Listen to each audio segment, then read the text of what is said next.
마태복음 5장 13절.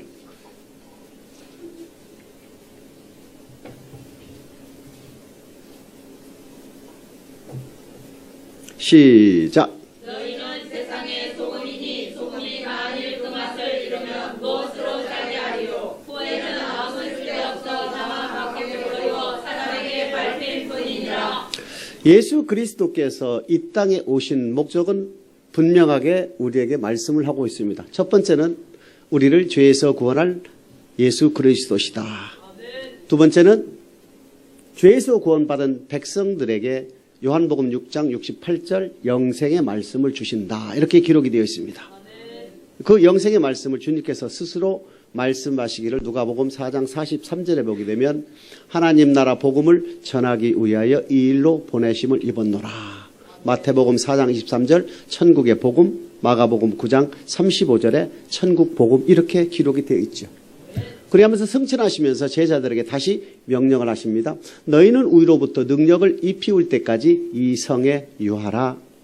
아버지께서 약속하신 것을 받을 때까지 너희는 예루살렘을 떠나지 말라. 즉 성령 세례를 받을 것을 명하시고 주님은 승천하셨습니다.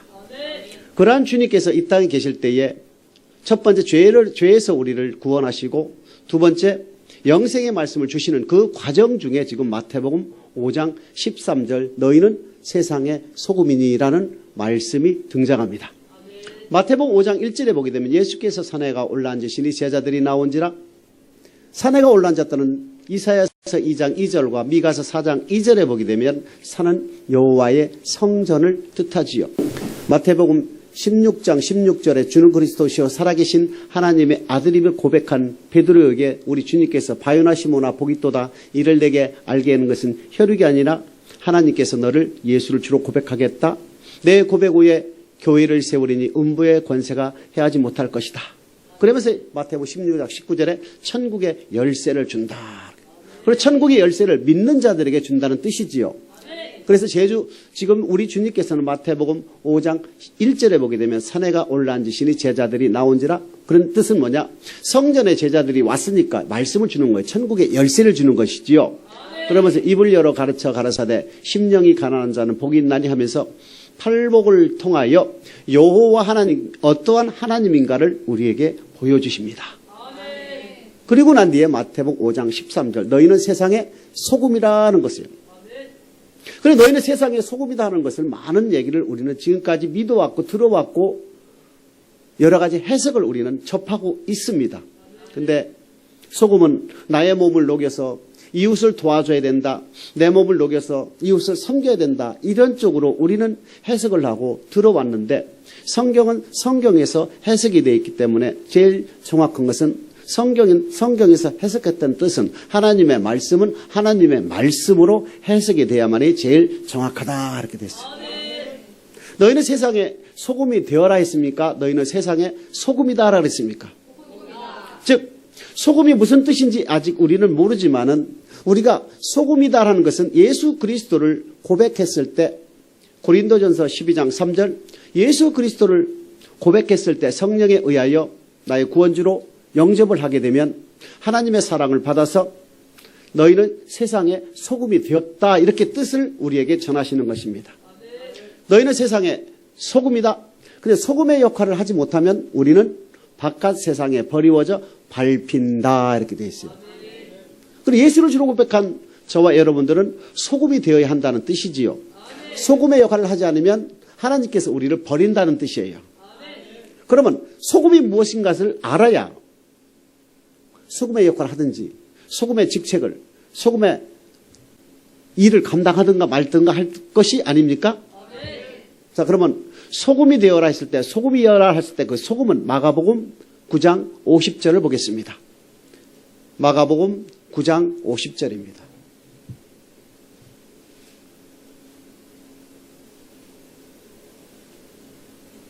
다 같이 합독하십니다. 시작. 소금은 좋은 것을 주되 만일 소금이 그 맛을 잃으면 무엇으로 이를 차지하리요? 너희 중에 소금을 두고 서로 화목하라 하시니라. 성경은 우리에게 하나님은 우리에게 말씀하십니다. 주님께서 너희는 세상에 소금이다 했을 때 그 소금은 서로 화목하게 하는 것이다 이렇게 했습니다.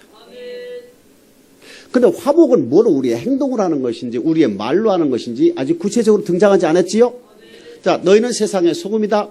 팔복을 통하여 하나님이 어떠한 하나님인가를 우리에게 보여주시고 성도로서 마땅히 행할 본분에 대해서, 즉 예수를 주로 고백한 목적에 대해서 우리 주님은 지금 말씀하고 계신 것입니다. 자, 그러면 소금은 화목하라 했는데 화목이 뭔지를 좀 다른 성경 구절을 통하여 더 알아보지요. 골로새서 4장 6절입니다.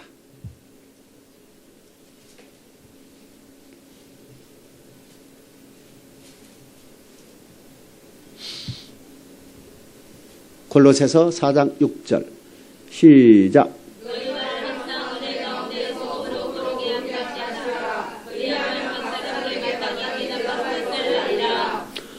마가복음 9장 50절에는 소금을 화목이라 해놓고 골로새서 4장 6절은 우리의 말을 화목하게 은혜 가운데 고르게 하라. 아, 주님께서 성도들에게 마땅히 해야 될 말을, 즉 상대방이 들을 때에 화목하게 은혜 가운데 고르게 하는 말을 소금이라 했구나, 이렇게 됐습니다.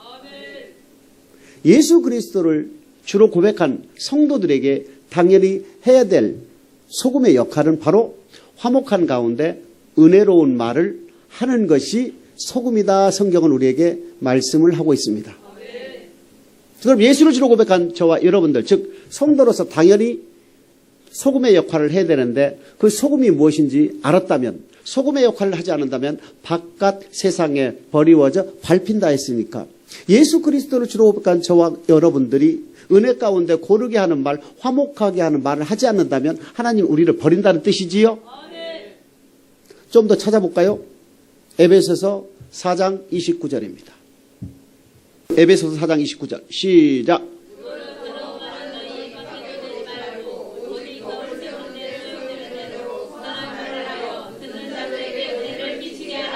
무릇 더러운 말은 입 밖에도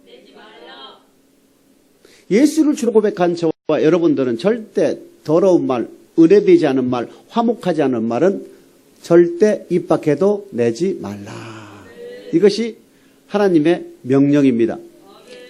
예수 그리스도를 고백한 저와 여러분들에게 하나님은 명령하십니다. 절대 은혜 가운데 화목한 말을 상대방이 은혜스럽게 들을 수 있는 말을 해라. 그렇지 않으면 너희는 세상에서 버리워져 사람들에게 밟힐 것이다. 이렇게 돼요. 한 구절 더 봅니다. 골로새서 3장 17절.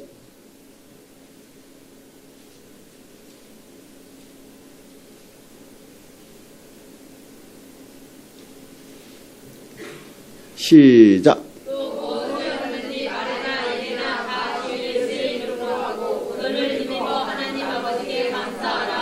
무슨 일을 하든지 말에나 일에나 하나님께 감사하라. 성령에 의하여 고린도전서 12장 3절 성령에 의하여 예수를 주로 고백한 성도들에게 마땅히 해야 될 말은 상대방이 들을 때 은혜 가운데 화목한 가운데 은혜스러운 말을 하라는 것이 하나님의 명령이라는 것이지요. 입 밖에는 더러운 말을 절대 내지 말라. 자, 그러면은 하나님께서 분명히 소금의 역할을 하지 않으면 바깥 세상에 버리워져 밟힌다 했으니까 또 다른 구절이나 한번 보지요. 마태복음 12장 36, 37절입니다.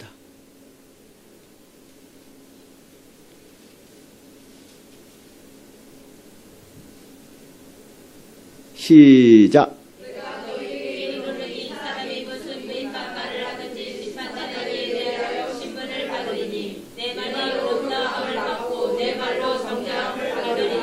자, 우리가 어떠한 말을 하느냐?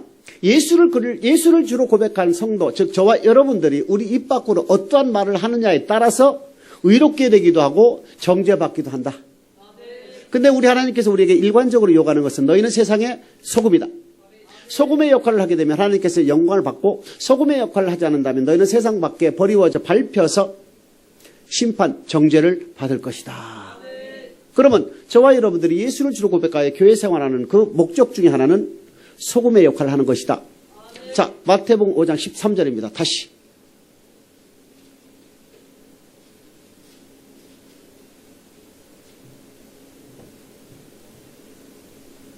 시작.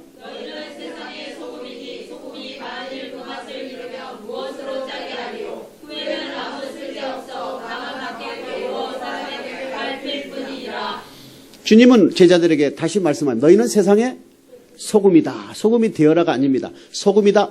그 소금은 마가복음 9장 50절, 골로새서 4장 6절 등을 통하여 보면은 화목한 가운데 은혜롭게 하는 말, 더러운 말을 입 밖에 내지도 않는다. 화목한 말을 하지 않게 된다면 절대 하나님은 용서하지 않아서 바깥 세상에 버려져 하나님이 버려서 사람들에게 밟힐 것이다.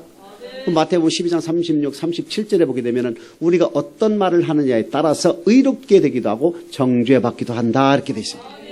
그래서 하나님은 우리에게 소금이 되어라는 것은 은혜 가운데 고르게 하는 말을 소금이라 한다 이렇게 되어 있습니다. 다음 마태복음 5장 14절입니다.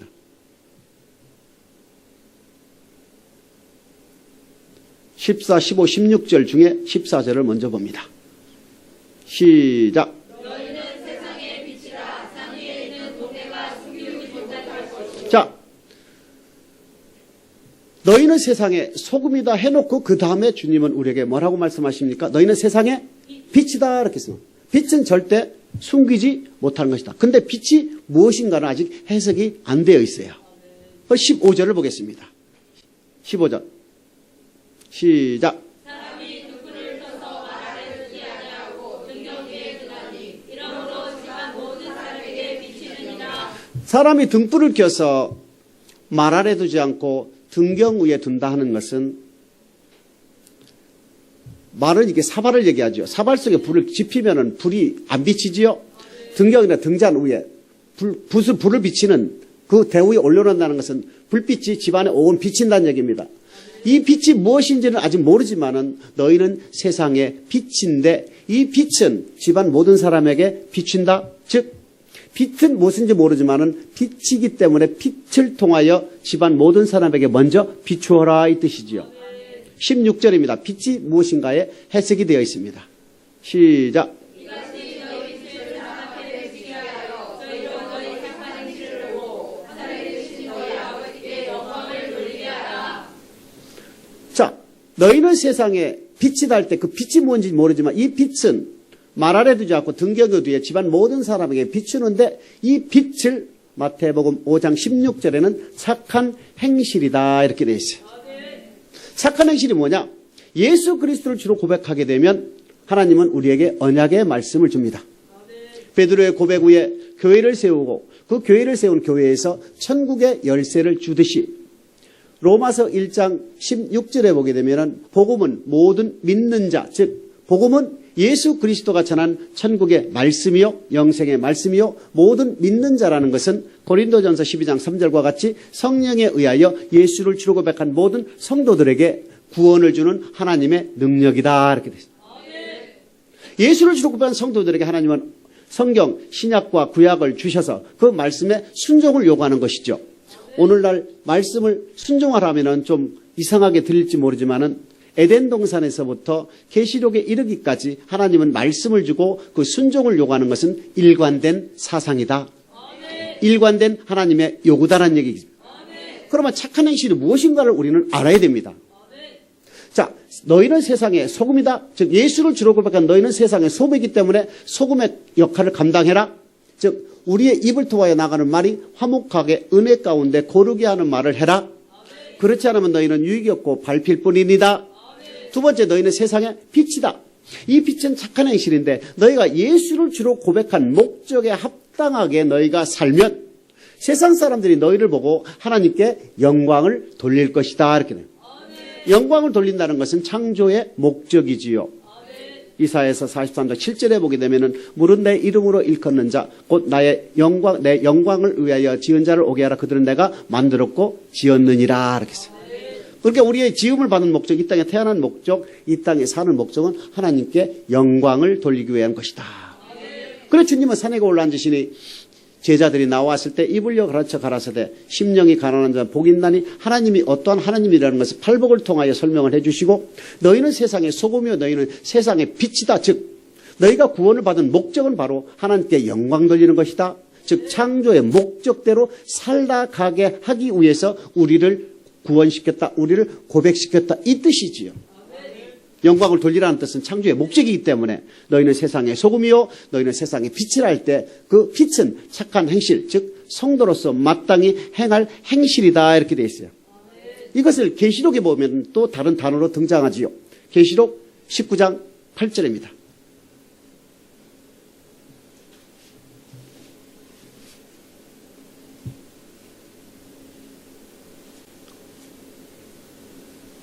시작.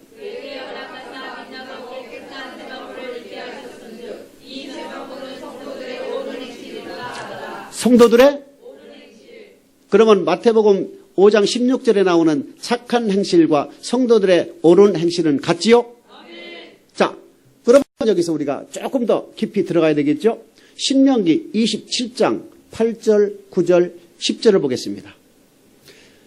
출애굽한 이스라엘 백성들이 여호와를 믿게 된 백성들에게 하나님은 말씀하시는 게 있어요. 너희가 오늘날 여호와의 백성이 되었으니 이렇게 말합니다. 즉 출애굽한 너희는 목적은 바로 하나님의 말씀을 순종하는 것이다 이렇게 되어 있습니다. 자, 8절입니다. 시작. 자, 이 율법의 무슨 말씀? 율법은 여러분 어렵게 생각하시면 안 돼요. 예수를 주로 고백한 하나님의 백성들에게 하나님이 주시는 명령, 하나님의 말씀이 곧 뭐라고요? 율법이란 얘기입니다. 이것을 출애굽 시대에서는 규례와 법도 이렇게 나누고 그 법도는 바로 십계명과 율례 이렇게 나눌 뿐이지 하나님께서 예수를 주로 고백한 하나님의 백성들에게 지키라고 주시는 말씀이 하나님의 말씀이 바로 율법이란 얘기지요. 이제 8절 다시 한번 시작.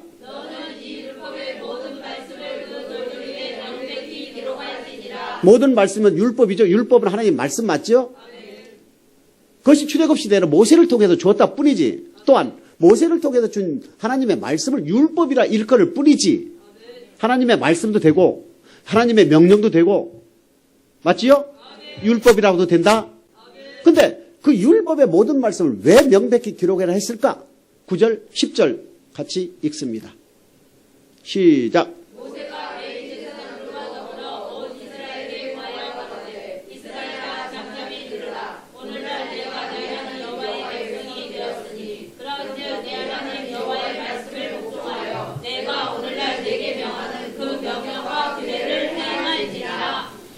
여호와의 백성이 되었으니 뭐라고요? 여호와의 말씀에 율법에 복종하라는 얘기입니다. 예수 오늘날로 말씀을 드린다면 예수 그리스도를 주로 고백한 성도들은 마땅히 하나님의 말씀에 순종하는 것이 지극히 본분이다. 당연한 것이다. 여호와의 백성이 되었으니 율법의 모든 말씀에 복종할지니라 이렇게 되어 있어요. 신약에서도 동일하게 나오죠. 베드로전서 1장 2절에 보게 되면은 성령의 거룩하게 하심으로 순종함과 핏부림을 얻기 위하여 택하심을 입은 자들에게 편지한다 이렇게 되어 있어요. 즉 예수 그리스도를 주로 고백하여 택함을 입은 자들에게 요구하는 것은 그리스도의 피의 사랑을 얻기 위해서 택했다. 두 번째는 순종함을 하기 위해서 택했다 이렇게 됐어요. 로마서 1장 5절에도 동일하게 나옵니다. 복음을 위하여 택장을 입은 바울이 로마 교회를 향하여 하는 말은 믿어 순종케 하기 위해서 복음을 전했다 이렇게 됐어요. 그 복음은 믿어 순종케 하는 것이다 이렇게 돼요. 또 우리 주님께서 요한복음 15장을 통하여 택한 목적에 대해서 설명한 것이 있습니다. 요한복음 15장 16절입니다. 요한복음 15장 16절 시작.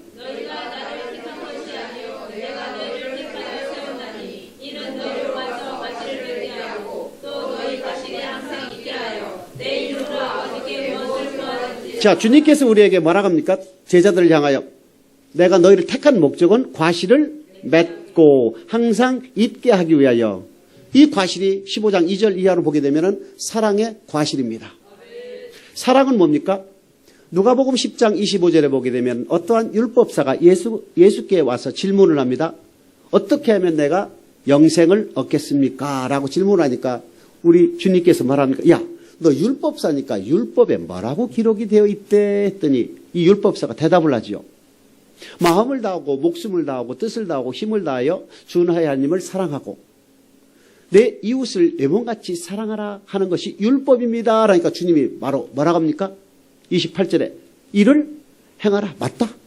율법은 사랑이다 이겁니다. 즉 이것이 뭐냐면은 율법이라는 것은 하나님 사랑, 이웃 사랑인데 어떠한 율법, 어떠한 하나님의 말씀, 어떠한 하나님께 대한 하나님께 대한 지켜야 될 말씀이라도 하나님 사랑 안에 다 들어가 있다.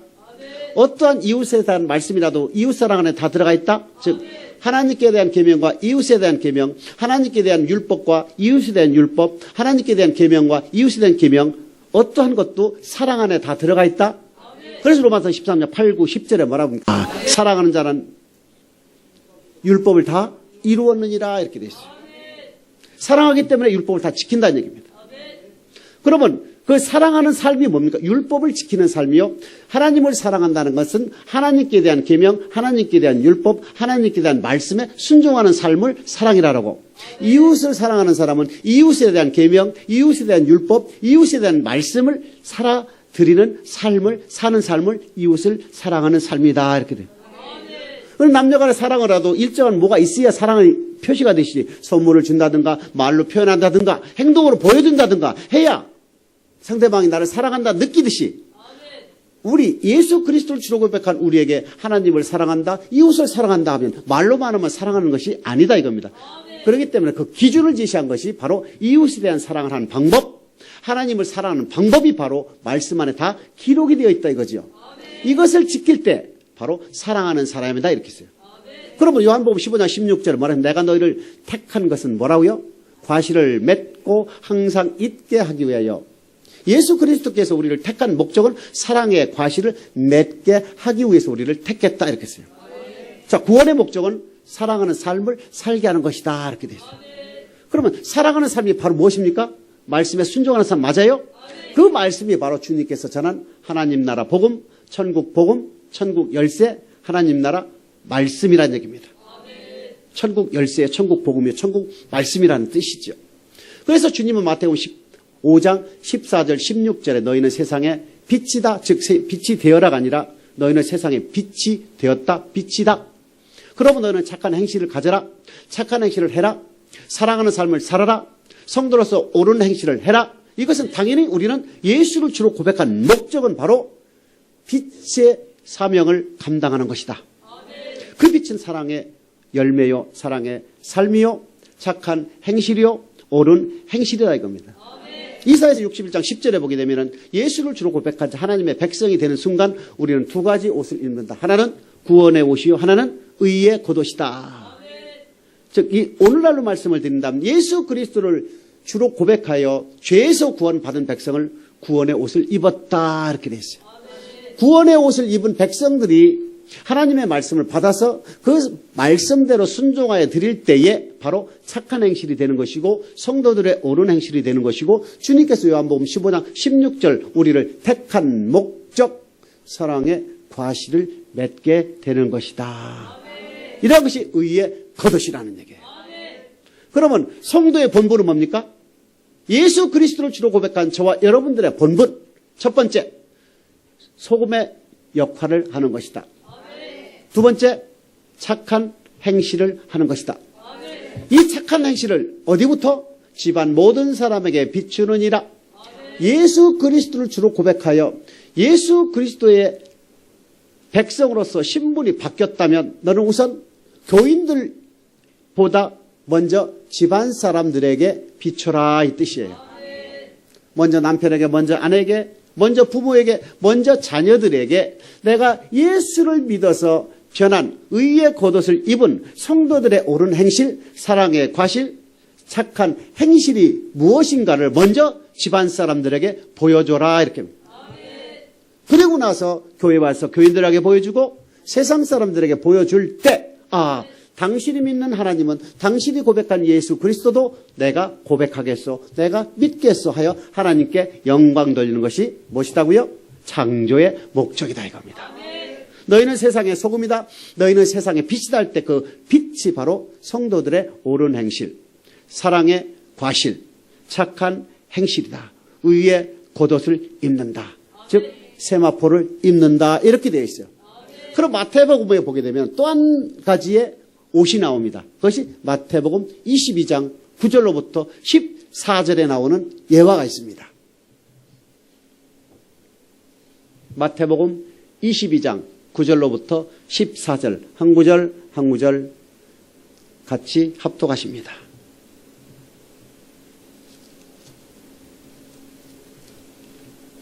자, 마태복음 22장 9절 시작.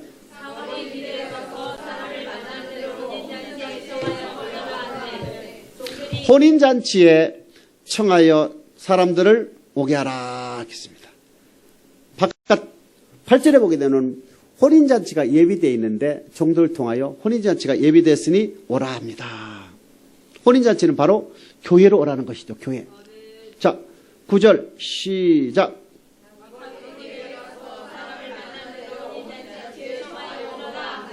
사거리 세상에 나가서 예수 믿으라고 빨리 교회 끌고 와라 이거듯이죠.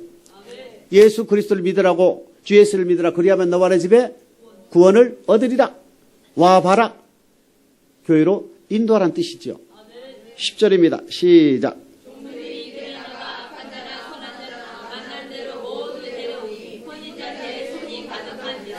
혼인잔치에 손이 가득했다 뜻은 무엇입니까?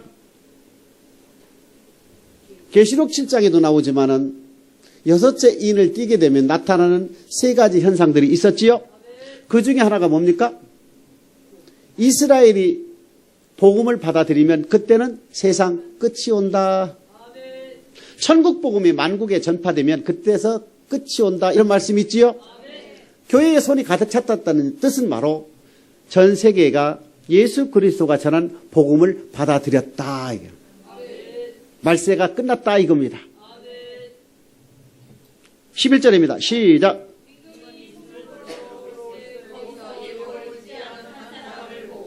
임금이 손을 보러 왔다는 얘기는 바로 주님께서 재림하여서 알곡과 쭉정이를 가르러 온다는 뜻이지요.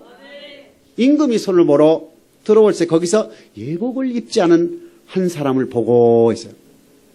교회 안에 예복을 입지 않은 사람이 한 사람인가? 아니다. 예복을 입지 않은 많은 사람 가운데 한 사람을 지명하여 맞아요? 예복을 입지 않은 한 사람을 지명하여 맞아요? 12절 13절 시작.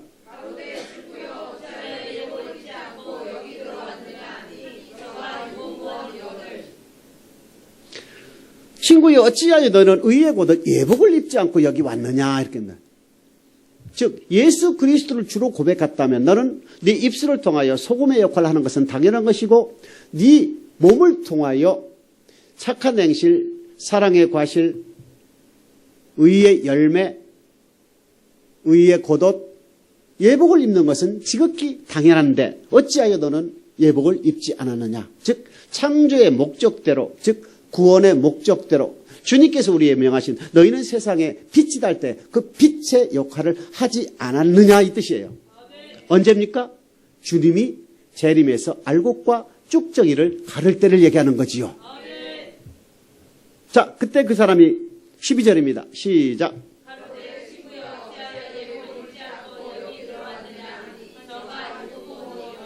할 말이 없지요? 당연히 예수 그리스도를 주로 구할 때 성경을 받았고 말씀을 받았고 이리 해라 하지 말라 하라 하지 말라 사이에 교육도 받았고 가르침도 받았지요. 그러니까 말이 없는 걸 할 말이 없는 거라. 그러면서 13절에 뭐라 합니까? 시작. 임금이 사람들에게 말하되 그 수족을 결박하여 바깥 어둠에 내어 던지라. 거기서 슬피 울며 이를 밟이 있으리라 하니라. 자, 우리 주님이 뭐랍니까? 예복을 입지 않은 사람은 어떻게 하라고요? 바깥 세상에 버리워라 결박하여. 즉 어둠에 가둬놓는다는 얘기지요. 즉 예수 그리스도를 주로 고백하여 교회 생활하는 저와 여러분들은 반드시 예복을 입어야 됩니다.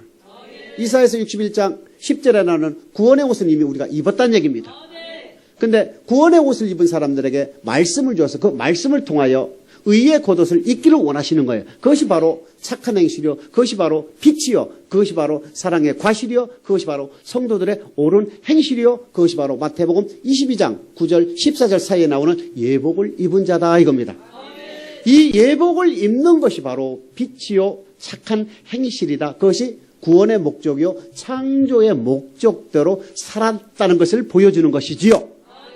근데 이 예복을 입지 않은 한 사람은 예수를 주로 고백하여 교회에 다녔지만은 열심히 신앙생활했지만은 말씀에 순종하지 않는 삶, 사랑의 과실을 맺지 않았고 빛의 역할을 감당하지 않았기 때문에 주님께서 구름을 타고 재림하셨을 때에 반드시 결박하여 어둠에 가두는다 이렇게 됐어요. 그러면서 14절 말씀이 나옵니다. 시작. 자, 청함을 입은 자는 많다. 그러면서 예수 그리스도를 주로 고백하는 사람들은 많다 이겁니다. 예수 그리스도를 고백하여 교회 생활하는 사람은 많대. 우리 주님께서 알곡과 쭉정이를 가르러 구름을 타고 오실 때에 예복을 입은 자들을 알곡으로 해서 들림을 들어 올려야 될 텐데 호련히 변화되는 부활체가 되어야 되는데 들림을 받는 택함을 입은 사람들이 적다 이겁니다. 교회 안에 택함을 입은 자들과 세상에서 택함을 입은 두 가지가 있죠. 창세전에 우리를 택하여 아브라함에게 700년 전에 택하여 이스라엘 민족을 출애굽시켰던 에베소서 1장 4절에 창세전에 택하여 우리를 2000년 전에 우리를 택했지요. 주님께서 피 발랐지요. 오늘날 우리가 교회에 들어오듯이 그것은 세상에서 교회 안으로 택하는 것이고 교회 안에서 택하는 것은 바로 알곡이 되는 것이다 이렇게 됐어요. 그 택한다는 건 두 가지가 있다는 얘기입니다. 세상에서 택하여 교회 안에 들어오는 거, 교회 안에 택하는 것마다 알곡이 되는 거. 그러나 마태복음 22장 14절에 택함은 청함을 받는다는 것은 세상에서 택하여 교회 안에 들어오는 사람 많은데 교회 안에 예복을 입은 자들이 상당히 적다 이렇게 되어 있어요. 이것이 마태복음 7장 13절 14절에도 넓은 길로 가는 자가 많고 좁은 길은 생명에 이르는 문은 협착하여 찾는 이가 적다. 마태복음 24장 37 이하로 보게 되면 노아의 때와 같이 인자의 임함도 그러하니라. 노아의 때 겨우 8명을 구원받았듯이 인자가 임할 때에도 즉 구름을 타고 알곡과 쭉정이를 고르러 올 때에도 노아의 때와 같이 별로 다름이 없을 것이다. 즉 상대적으로 적을 것이다. 이렇게. 청함은 많대 택함을 입은 자들이 적다. 소금의 역할을 하는 사람도 적을 것이고 빛의 역할을 하는 사람도 적을 것이도 우리 주님께서 요구하는 것은 바로 우리에게 세상의 빛이요 세상의 소금이다는 것입니다. 그러니까 저와 여러분이 예수를 주로 고백하는 목적은 바로 뭐라고요? 소금의 역할을 하는 것이요 빛의 역할을 하는 것이다. 이 빛은 바로 우리의 몸으로 우리의 물질로 하나님을 섬기는 것이다. 명한대로 섬기는 것이다. 이렇게 되어 있어요. 오늘날 저와 여러분들이 성경에서 성경으로 해석하는 빛과 소금의 역할을 잘 이해를 하셔서 우리 주님께서 요구하는 삶을 살고 또 창조의 목적인 하나님께 영광을 돌려서 주님께서 알곡과 쭉정이를 가리러 왔을 때에 예복을 입는 자가 되어서 택함을 입는 저와 여러분 되시기를 주님의 이름으로 축복합니다.